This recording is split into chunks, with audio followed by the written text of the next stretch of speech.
Savez-vous qu'au XVIIIe siècle, un médecin chevalier nommé Desjardins pensait avoir trouvé le secret pour conserver la santé? Son idée centrale, tout dépend de ce qu'il appelait la transpiration insensible. Autrement dit, l'évacuation invisible, silencieuse de nos déchets par les pores de la peau.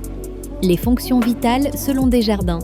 Pour lui, le corps humain repose sur 3 fonctions essentielles. Bien digérer ce que l'on mange, transformer ses aliments en sang, et enfin expulser les impuretés. Si l'une de ces étapes échoue, la machine se dérègle et la maladie apparaît. Le rôle partagé entre l'homme, la nature et le médecin. Desjardins expliquait que 3 acteurs travaillent ensemble à notre survie. L'homme qui doit manger sobrement, la nature qui sépare le pur de l'impur, et le médecin qui corrige les défauts du processus.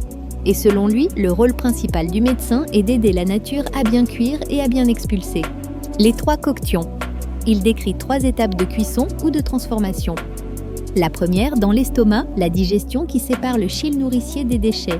La seconde, dans le cœur et les viscères, où le chyle devient sang et où les impuretés partent dans l'urine ou par la transpiration. La troisième, dans tout le corps, où le sang devient chair, os et substances vivantes, mais aussi vapeur invisible expulsée par les pores. Cette vapeur, cette transpiration insensible est pour lui la plus abondante de toutes les évacuations, plus encore que l'urine, les selles ou la sueur. Origine des maladies. Si cette transpiration est bloquée, le corps se remplit de matières étrangères, d'impuretés qu'il ne peut éliminer. Elle fermente, elle corrompt le sang, elle s'accumule dans les organes. Résultat, douleur, fièvre, paralysie, apoplexie, hydropisie, jusqu'à la mort subite. Pour Desjardins, quasiment toutes les maladies viennent d'obstruction et du défaut de transpiration. Les 3 grands remèdes. Il propose alors une méthode simple en 3 remèdes qui imitent la nature. Le purgatif pour nettoyer l'estomac et corriger la première coction.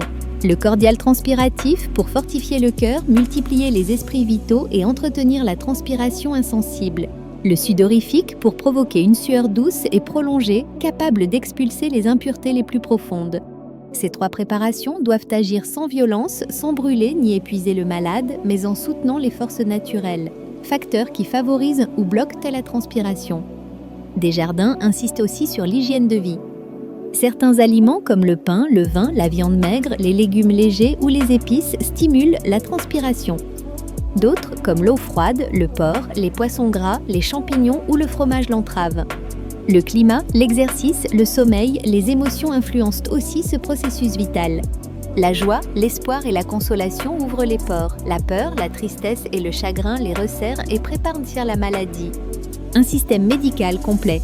En résumé, toute la médecine de Desjardins se concentre sur un principe unique.